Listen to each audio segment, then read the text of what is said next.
Hi y'all! Welcome back to Persimmons and Paperbacks.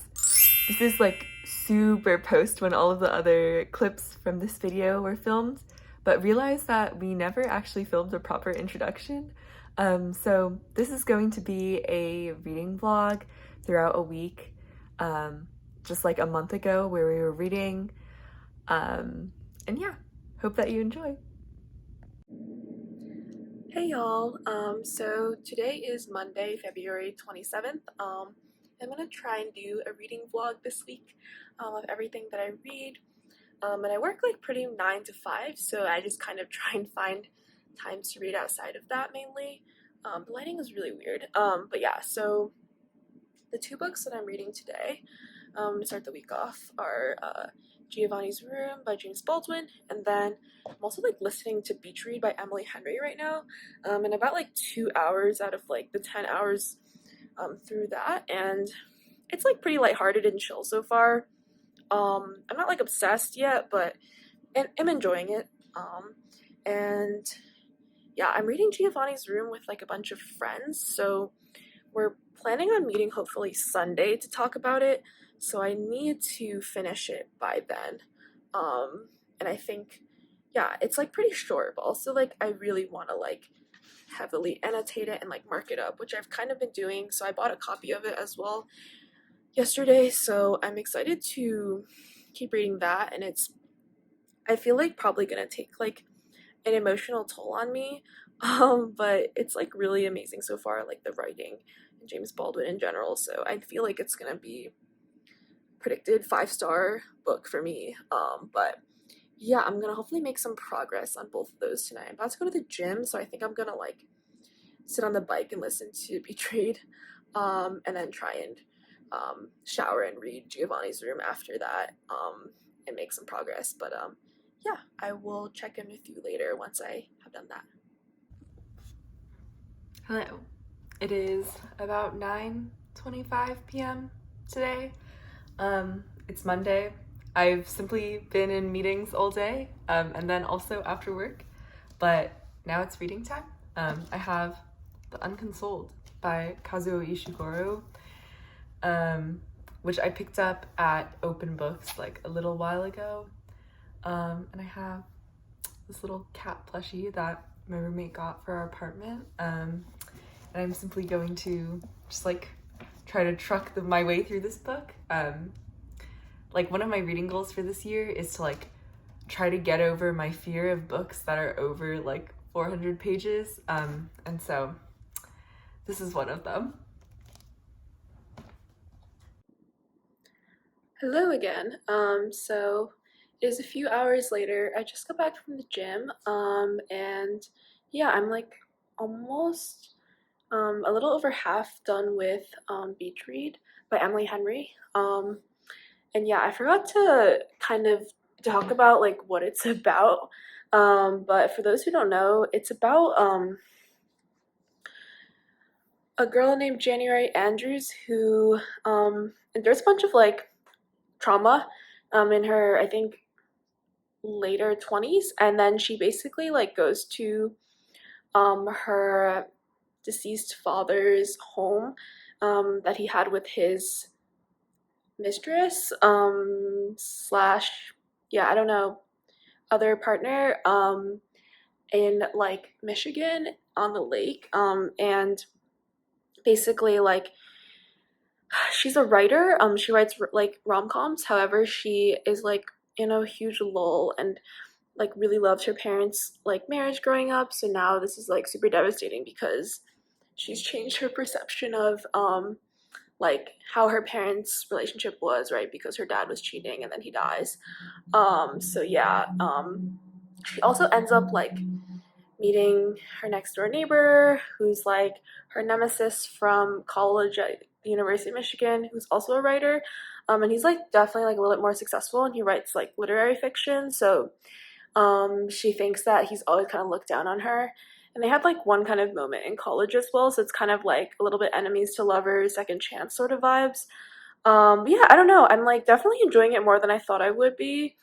I'm not like addicted, like can't stop. Like I'm gonna put it down right now for a little bit so that I can go take a shower, and then I think I'm gonna try and like edit a little bit and do some other stuff. But in general, like really enjoying it. I don't know, I live in Chicago, so like there's references to like Michigan and like Lake Michigan and the Upper Peninsula and stuff, and I'm like, oh my god. I know people that went to the University of Michigan, so it's like cool seeing those references, I guess. I don't know. But it kind of has like 7 Days in June vibes a little bit, if anyone has heard of that book. But that's one of my favorite romance books. And oh yeah, we talked about it in a previous video, but yeah, like in the sense that they're both writers, so it's like cool that they're able to like help each other with their craft because they kind of set this bet where they write in each other's like genres that they write in and see who can get like a publishing deal first. But yeah, it's like definitely spicing up a little bit. I think Gus, like the main guy, his name is Augustus Everett. Gus, he's like he's like hot. Like I don't know, he's like definitely like giving a little bit, but I wouldn't say like their chemistry is like off the charts for me. I think like he's like broody and like doesn't really talk a lot, which I like. And in general, he's like got something about him, you know. And I like that he's like an author and he hasn't really done anything that I'm like this is like a major ick. But also like yeah, we're still learning more about him. The biggest plot turn, like spoiler, is at this point that I'm at is like that he was divorced because his whole thing is that he like doesn't he's like a player and he doesn't like sleep with someone more than once. So I'm like, okay. But yeah, she's like obsessed with him and she has been since college. But I guess it's like kind of been like mutual pining, but she just doesn't really know that. So I'm excited to see like what happens and stuff and how it plays out. But I think overall, like the plot's really generally pretty obvious. And I guess I don't know. I feel like the element of like them both being like, oh my god, these are rom com tropes inside this romance book is like a little bit overdone in the sense that I'm like, okay, yeah, like this is what happens in rom-com books. Like these characters never do this and they're actually doing it in real life, like if that makes sense. So I'm kind of just like okay, whatever. But it's cute. Like I think it was what I needed on a Monday, so I'm gonna definitely finish it. And then I put People We Meet on Vacation on hold. But yeah, Ellie's like obsessed with Emily Henry, so actually like definitely wanted to read more. But yeah, I'm enjoying the audiobook. The narrator is pretty good, and yeah, I don't know. I'm gonna try and read a little bit more of Giovanni's Room tonight, but we'll see. I'm like a little bit tired, and yeah, I kind of want to go to sleep a little bit earlier, but yeah, I'll try and read some more of that and update you if I do.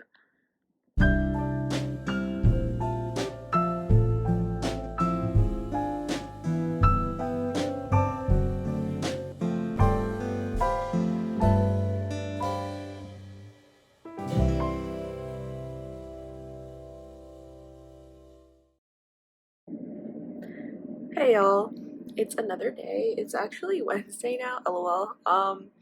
It's like my lunch break, and I just finished Beach Read by Emily Henry. But yeah, sorry for not updating you guys in a bit. But also this like blind looks really bad. But yeah, unfortunately, after I updated you guys last, I feel like the book took a downturn for me. And in the end, I gave it like 2.5 stars. And I feel like that was like perhaps a little generous now that I'm like reflecting upon it as well. But yeah, I posted a review on Goodreads if you guys want to check that out. But overall, I just feel like there were just a lot of like I don't know, like there was just nothing really interesting going on, and I feel like they're like meet cute and like the build up where they meet again and kind of talk about things that happen in college was like cute and like that was cool, but then like as they start to actually like talk and engage and like hang out more and like navigate actual problems, it just like wasn't interesting. And honestly, like they were just obsessed with like trauma bonding because they both have like deceased parent. And I feel like Gus was like really avoidant. And January's like has an anxious attachment style, and it was just like the arguments they were having like kind of made no sense. I'm on page 112, and honestly really unwell. But yeah, this book is definitely like mega depressing. But I will update you more after I finish.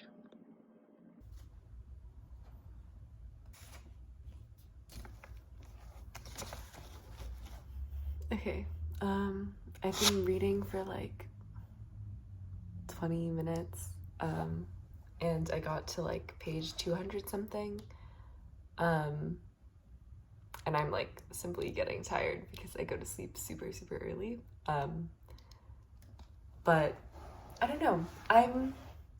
I'm unsure how I feel about this book so far. I think it's interesting because it's basically just like this pianist comes to this town and like doesn't really like seem to remember much, and then just like a bunch of people just talk to him and just like want a bunch of stuff from him. I don't know, like I think it's kind of an interesting look at like, I guess like maybe like fame and like playing different roles in people's lives, but also I'm like not able to think thinky thoughts right now, so maybe that's just a shot in the dark and like literally completely wrong, and Ishiguro would literally be like, LOL, that's the wrong interpretation of my work. But yeah, I don't know. No thoughts, just simply reading like a bunch of men making fools of themselves and trying to gain this famous pianist's attention and respect. But yeah. All right, I think that's it for today. We'll see you back later this week. Okay, guys, it is 9:40 on Wednesday, and I simply just finished Giovanni's room today. I don't know. I am a little bit unwell. Still processing, to be honest. Really upset. But definitely like a 4.5 or 5-star for me.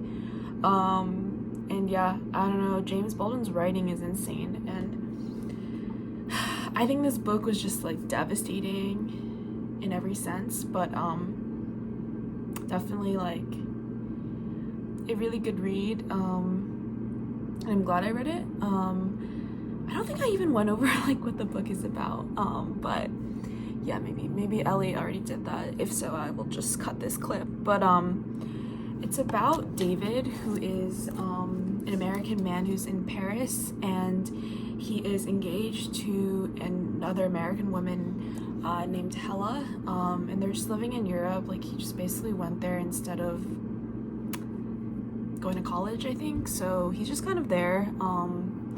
He is like bisexual, but has not come to terms with his sexuality and masculinity, and like refuses to believe so, and like is really has a lot of self-hatred and shame and embarrassment related to that, which makes a lot of sense, especially in the like era that it's set. This book was like published in like 1956, and I think it definitely heavily relates to like Baldwin's own experiences being in Paris, coming to terms with his own sexuality as a queer man, and like, yeah, navigating that.